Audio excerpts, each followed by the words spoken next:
El Gobierno Nacional invita a todos los colombianos a participar en la consulta popular sobre la reforma laboral. Visita consulta.interior.gov.co. Sus propuestas sobre los temas clave que se reconocimiento de las horas extra, la duración de la jornada laboral, la inclusión de la incapacidad por ciclo menstrual y otros temas cruciales que afectan la realidad laboral del país. Tu participación es esencial para construir un futuro laboral más justo y equitativo para todos. Es hora de hacernos escuchar. Es momento de que tu voz se oiga.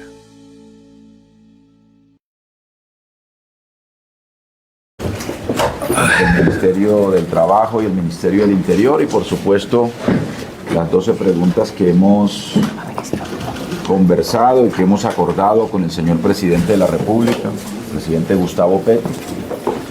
Estas serán las 12 preguntas que radicaremos junto con la solicitud ante el Senado de la República el próximo 1 de mayo en el marco de la gran movilización que ocurrirá en todo el país a propósito del Día de los Trabajadores en el mundo y en Colombia. Como lo ha anunciado el presidente de la República, él mismo en persona, junto con sectores sociales, no solo sindicales, sino también de otros sectores del país y de la ciudadanía, y el conjunto de los ministros radicará ante la Secretaría del Senado de la República. Entonces,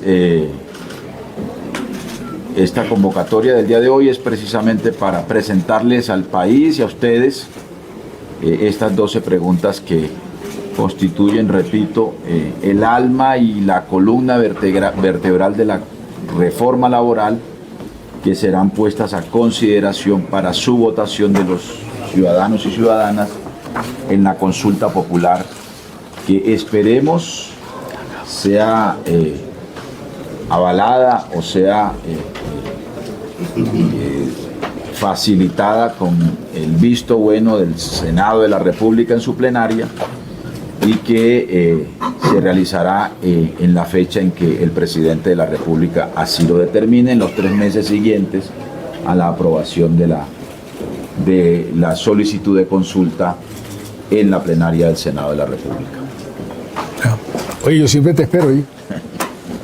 Tengo debate de control político y me están esperando. Ya te esperan también.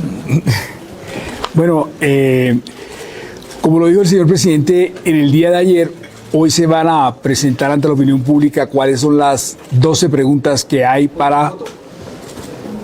¿Qué? No, continúe, ministro. Disculpe. Como lo dijo el señor presidente de la República, hoy se están presentando las 12 preguntas que se van a radicar el 1 de mayo en el Día del Día del Trabajador en el Senado de la República.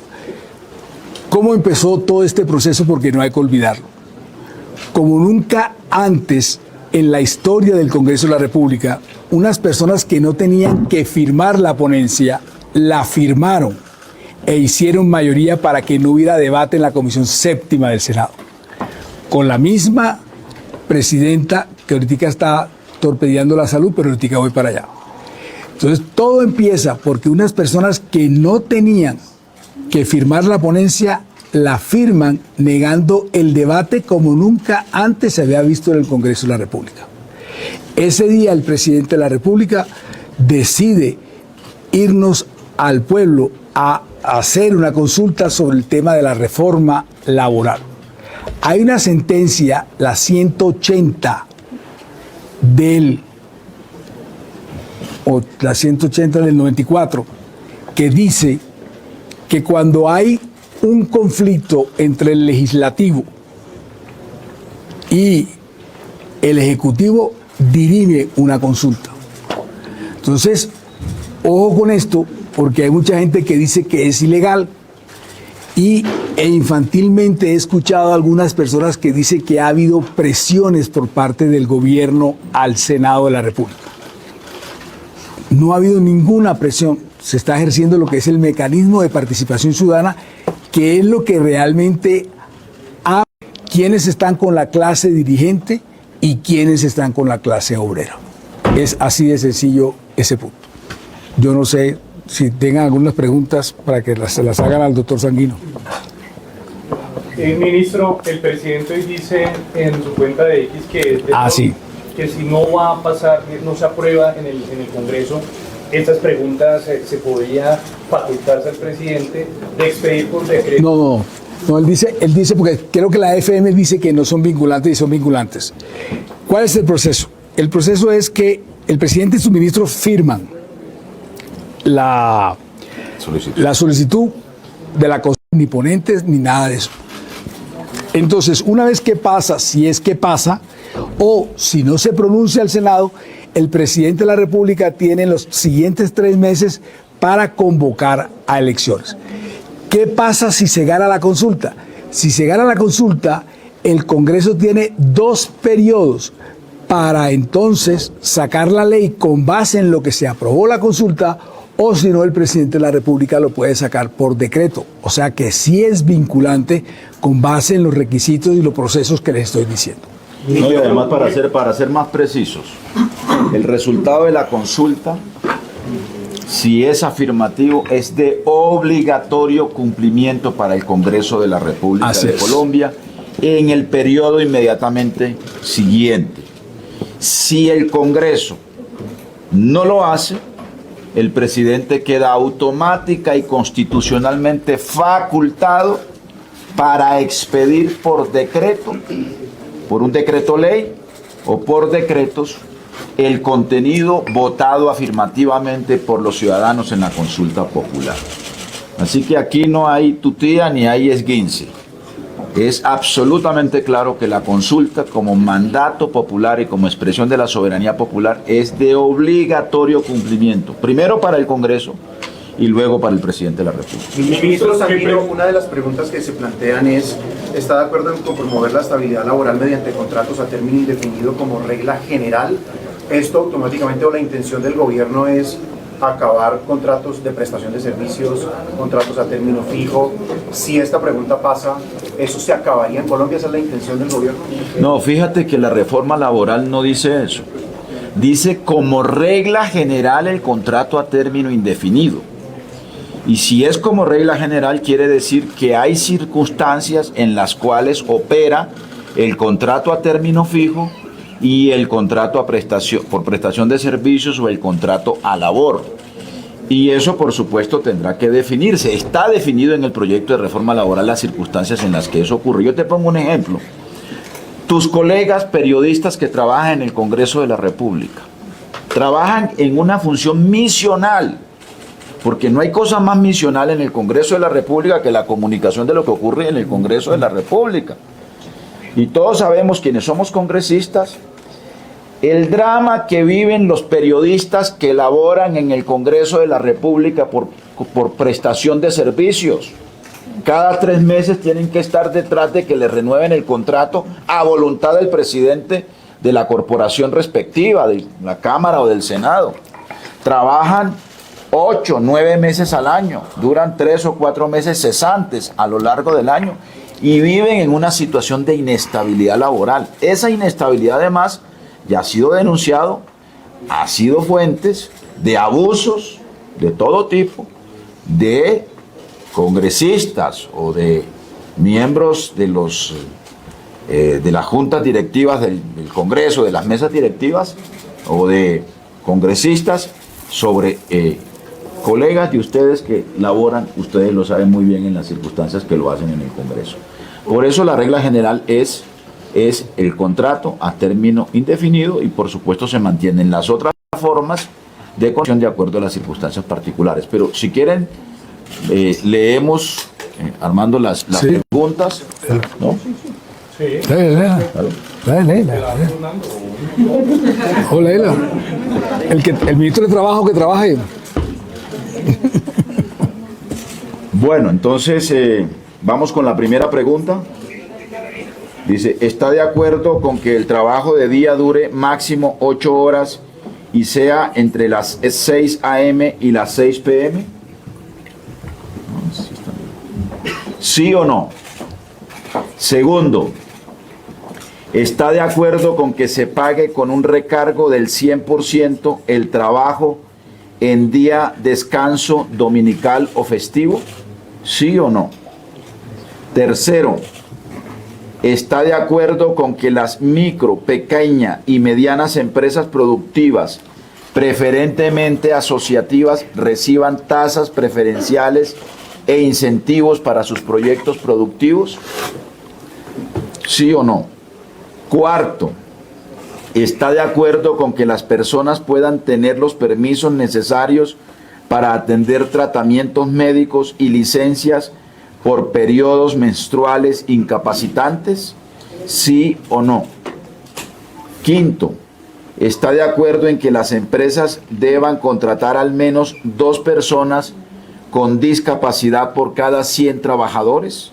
¿Sí o no? Sexto, ¿está de acuerdo con que los jóvenes aprendices del SENA y de instituciones similares tengan un contrato laboral? ¿Sí o no? Séptimo, ¿está de acuerdo que las personas trabajadoras en plataformas de reparto acuerden su tipo de contrato y se les garantice el pago de seguridad social? ¿Sí o no? No, sí. Octavo, ¿está de acuerdo con establecer un régimen laboral especial para que los empresarios del campo garanticen los derechos laborales y el salario justo a los trabajadores agrarios? ¿Sí o no? ¿Está de acuerdo? Noveno, ¿está de acuerdo en eliminar la tercerización e intermediación laboral mediante contratos sindicales que violan los derechos laborales? ¿Sí o no? 10. ¿Está de acuerdo que las trabajadoras domésticas, madres comunitarias, periodistas, deportistas, artistas, conductores, entre otros trabajadores informales, sean formalizados o tengan acceso a la seguridad social? ¿Sí o no? 11. ¿Está de acuerdo en promover la estabilidad laboral mediante contratos a término indefinido como regla general? ¿Sí o no? Y 12. ¿Está de acuerdo con constituir un fondo especial destinado al reconocimiento de un bono pensional para los campesinos y campesinas? ¿Sí o no? Esas son las 12 preguntas que radicaremos junto con la solicitud ante el Senado de la República, o que radicará el presidente de la República el próximo 1 de mayo, y que serán puestas a consideración para su votación por parte de los ciudadanos en la consulta popular. Ministro Armando Benedetti, ustedes dieron la oportunidad al pueblo colombiano de participar haciendo preguntas para aterrizar estas 12. ¿Cómo fue ese proceso y hasta dónde tuvo en cuenta justo la inquietud y preguntas de los colombianos? Fue un trabajo mancomunado con el señor ministro de Trabajo. Después entonces se lanzó la página digital para que se hicieran varias propuestas de preguntas. De ahí salieron 2, salieron 3, pero después se eliminó una. Y al mismo tiempo siempre fue supervisada por el señor presidente y él tuvo la última palabra de que iba y que no iba. Eso fue lo que realmente sucedió. ¿Cuáles fueron esas 2 preguntas, ministro, que fueron incluidas? Una fue la del crédito y la otra no me acuerdo. La que se quitó fue una que logramos anunciar, que era la del subsidio para la paga de las horas extras. Esa se cogió, pero después se quitó. Y la del crédito preferencial creo que se cogió de las consultas que estaban ahí también. Ministro, todos están de acuerdo. Yo creo que todo el mundo está de acuerdo con las preguntas. O sea, todo mejora. Menos el Congreso. Menos el Congreso. Entonces, ¿cómo pueden como igualar el hecho del poder, del querer y del poder? Porque finalmente el 90% de las empresas en Colombia son microempresas y esos son costos laborales que sí van a ir a multinacionales también, pero también van a las pequeñas empresas. Entonces, y en el caso de que no se apruebe... Pero no entiendo la pregunta. ¿Cuál es la pregunta? No, o sea, las preguntas todo el mundo va a votar que sí, eventualmente. Menos el Congreso, te repito. O sea, esto es tan bueno... No se sabe. No, es que ya votó negativo. Es que ya lo hizo la Comisión Séptima de Senado. Ahorita van a hacer la consulta popular en el Congreso y si la gente eventualmente dice sí, el sector privado no va a tener ese músculo para garantizar todos los derechos. Pero ¿de dónde, no viéndolo desde el punto de vista de las grandes empresas. ¿de dónde saca usted los estudios que ha hecho el Ministerio de Trabajo? ¿Me los ha compartido? Si no Buena... puede compartir esos estudios. No, porque eso se están haciendo, pero los estudios iniciales que me ha compartido el señor Ministro de Trabajo muestran que sí se puede hacer. Yo no sé dónde sacan que no se puede hacer. Ministro, pero usted dice... Mire, más o menos, él tiene mejores datos, pero más o menos, es que no me acuerdo los datos, casi que el 50% de las empresas son medianas y pequeñas empresas y tienen no, el 50 y son como 10 millones de personas. Las otras que son informales son como 7 millones de personas y solamente el 0.3 son las grandes empresas. Ministro, pero usted dice que son 4 millones de personas. Entonces, ¿de dónde se saca que no se puede? Ministro, Porque la gran masa laboral está en las pequeñas. Pero es que tú no lo vas a fregar. Es que, a ver, un microempresario es ¿de qué? ¿De 5 empleados? ¿De 10 empleados? Menos de 10. De menos de 10. Y un pequeño empresario es de 50 personas. Entonces, no, usted no encuentra. Esto está hablando de 2.000 pesos la hora. Pero además quiero agregar lo siguiente. El punto 3, o la pregunta 3, tiene que ver precisamente con tasas preferenciales e incentivos para los proyectos productivos, o mejor, para la micro, pequeña y mediana empresa. ¿Qué quiere decir? Tasas preferenciales en crédito, que es un factor distinto al factor salarial en el proceso de producción de las empresas o de productividad de las empresas, y subsidios, que pueden ser subsidios, por ejemplo, en servicios públicos. Hoy a una microempresa en la costa caribe colombiana le cuesta más la luz o el servicio de energía eléctrica que lo que significaría pagarle un 25% adicional por festivos y dominicales.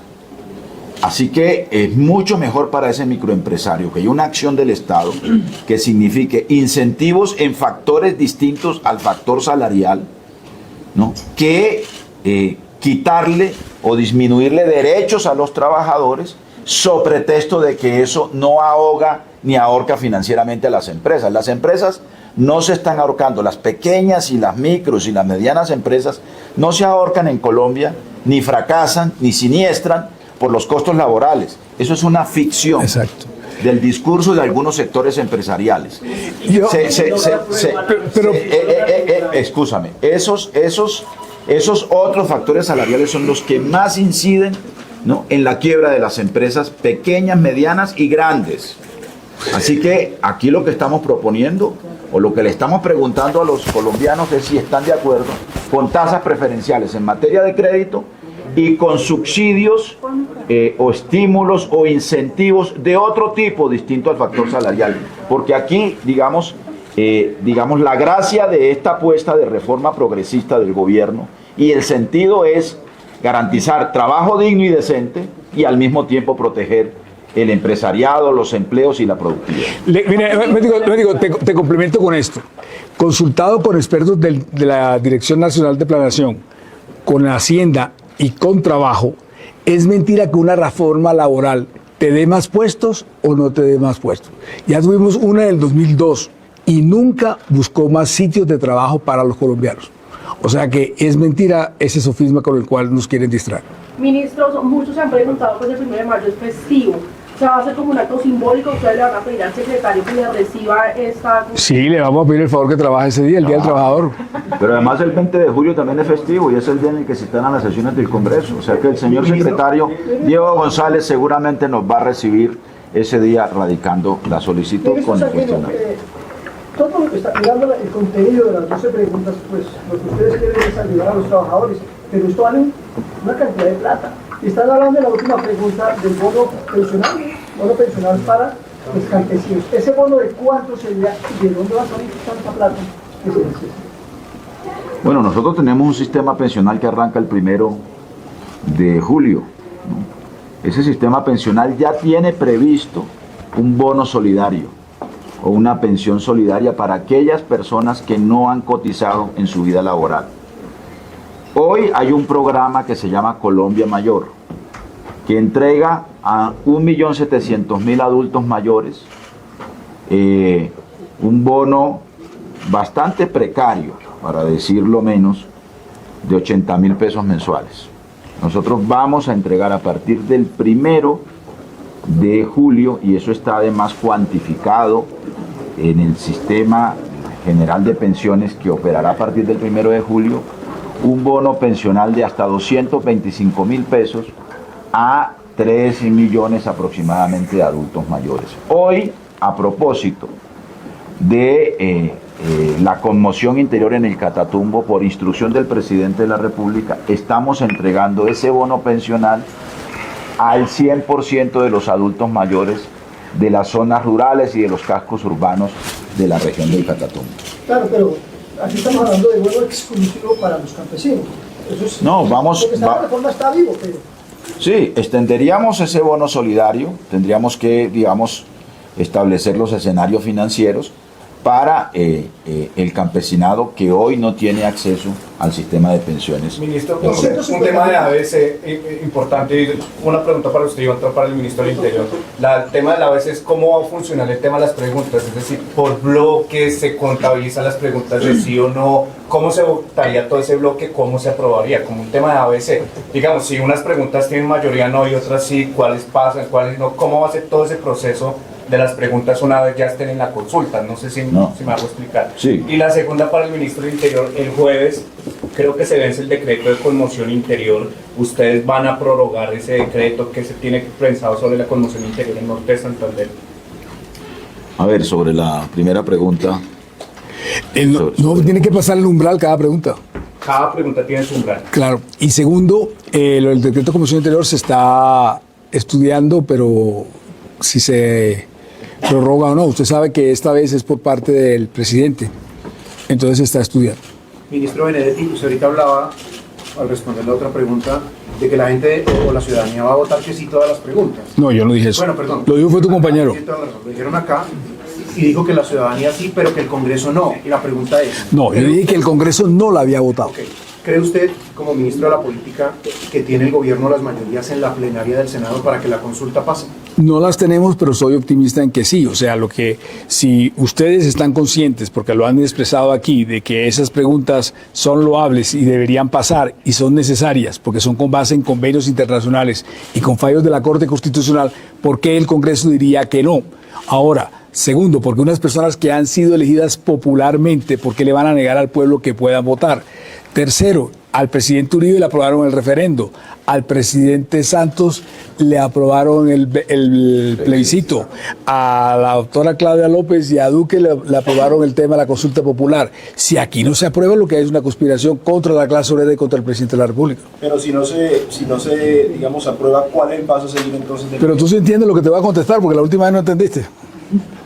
No, yo te digo, la vez pasada no entendiste. No te contesto. ¿Cuál es el paso? Yo sí lo entendí. No entendí. El único que no entendió fuiste tú. Yo sí lo entendí. Ministro, una pregunta. Quiero hacerle una pregunta. Petro que se incluye en la consulta popular. No, pero si no entendió. Ministro, decía el presidente Gustavo Petro al comienzo que se incluye en la consulta popular el tema de la reforma a la salud. ¿Cómo es que estos tipos se están riendo aquí? No, que Petro dijo cuando anunció la consulta que iba a incluir la reforma a la salud, porque no se incluyeron preguntas del tema, y si se hunde, ¿qué? ¿Hay otra consulta o qué va a pasar? No, él no dijo eso. ¿Dónde lo dijo? En la locución. Anunció bueno, finalmente, afortunada y acertada, hemos acordado con el presidente que esta consulta, como se originó por un bloqueo institucional a la reforma laboral, se refiera a la reforma laboral, y yo creo que esa es una muy buena noticia. Ahora, pues yo creo que el pueblo colombiano, los trabajadores, los 25 millones de colombianos que componen la fuerza laboral, están absolutamente conscientes y decididos a participar en una decisión sobre su vida, sobre sus derechos, que no puede quedar en las mezquinas manos de 8 senadores de la Comisión Séptima del Senado de la República. Y si se hunde la reforma a la salud, ¿qué tiene pensado el gobierno? Bueno, hablemos de la reforma a la salud. Miren lo que está pasando ahora con la reforma a la salud. Hicieron 4 mesas técnicas. La última acabaría el 20 de mayo.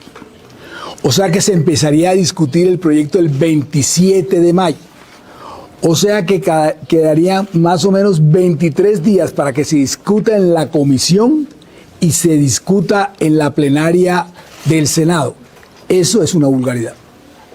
Es una vulgaridad total, porque así como un día se reunieron como una especie de asalto para hundir la reforma laboral, entonces a esta le dan el tratamiento completamente diametralmente al revés. Extienden lo más posible la mesa técnica para que no se debata otra vez. Miren ante lo que estamos. A un Congreso, yo estuve 20 años en el Congreso. En los 2 años también estuve. Yo nunca había visto un Congreso tan apagado, tan achicopalado. Levantan todos los días a las 5 o 6 de la tarde. No se debate nada, no se discute nada, no hay debate de control político. O sea, es una cosa bastante absurda lo que está pasando en el Congreso de la República. Y ustedes callados, porque ustedes no señalan ese tipo de situaciones. Ministro, ¿cuál va a ser la estrategia del gobierno para lograr esos 55 votos en el Senado, teniendo en cuenta las tensas relaciones, sobre todo con el presidente Cepeda? Yo creo que el diálogo, yo con Cepeda tengo las mayores cordialidades. Él también ha sido cordial. Tenemos una amistad de hace... Vamos a tener el umbral y va a ganar el sí. Pero no he pasado la primera catarata, que es la del Senado, y tú me quieres hablar de la segunda. No. Pero déjame pasar el primero. Piano. O sea, si no estuviéramos seguros de que estas preguntas van a tener el umbral y van a obtener el sí, no las estuviéramos proponiendo. Así es sencillo. Doña Edith, muchas gracias, la conozco hace muchos años y sé que nos va a ayudar bastante. Aquí el tema es que hay que esperar que lo apruebe el Senado de la República, luego el Consejo Nacional Electoral determine los comités y ahí sí se pueden empezar a armar lo que usted está diciendo. Porque los otros comités que han venido saliendo brotan de las organizaciones y movilizaciones sociales a las cuales yo no les puedo impedir ni prohibir absolutamente nada. Gracias.